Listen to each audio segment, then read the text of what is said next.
Assalamu alейкум, урматтуу достор, урматтуу мекендештер, аты жөнүм Нурмухамед Жаркынбаев.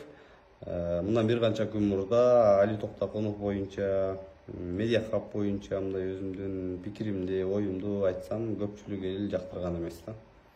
Мен азыр сиздерге Медиа Хабтын элди бийликке кантип каршы үндөп атканын, бийликти элге кантип каршы үндөп атканын, өзүбүздү кантип баягы душман көрсөтүп атканын дагы бир жолу сиздерге далилдеп берем. Мындан бир күн мурда Эдил Байсалов мындай билдирүү чыгарган. Академик тарых илимдеринин доктору Аблабек Асанканов агай кубанып, коллегаларына сүйүнчүлөп жаткан себеби тарыхчы археологторго 600 миллион сомго жакын акча бөлүнгөн деп турат. Бул жакта эми канча сому кайсыл жылдарга бөлүнөт, ошол боюнча маалымат турат.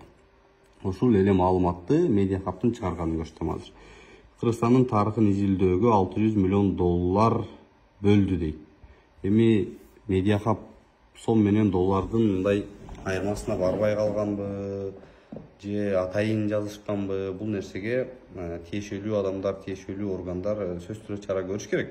Бул жерде бир 600 сом менен 6000 сомдун бир тиреши эмес да. Бул жерде 600 миллион сомду 600 миллион доллар кылып элге көрсөтүп аткан, бул эң чоң баягы элди элге каршы үндөгөнгө мындай багыт алгандыкта. Бул үчүн эми карабайсыздар, 600 миллион сом менен 600 миллион доллардын айырмасын билбеген Медиа Хабка эми биз кантип ишенебиз да.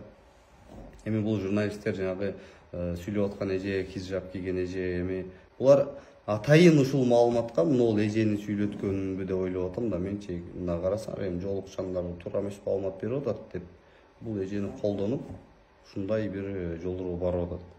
Эми Медиа Хабты баарыбыз билебиз, бул Кыргызстандагы бейөкмөт уюм да. Булардын ар бир чыгарган маалыматына, ар бир чыгарган нерсесине биздин органдар мындай тыгыз көзөмөлдөп турбаса, бул нерсенин аягы сөзсүз түрдө таасири бизге тийип калышы ыктымал. Ошондуктан бул нерсе сөзсүз түрдө каралыш керек, бул маалымат такталыш керек, тиешелүү органдар чараларды көрүш керек, мыйзамга ылайык албетте.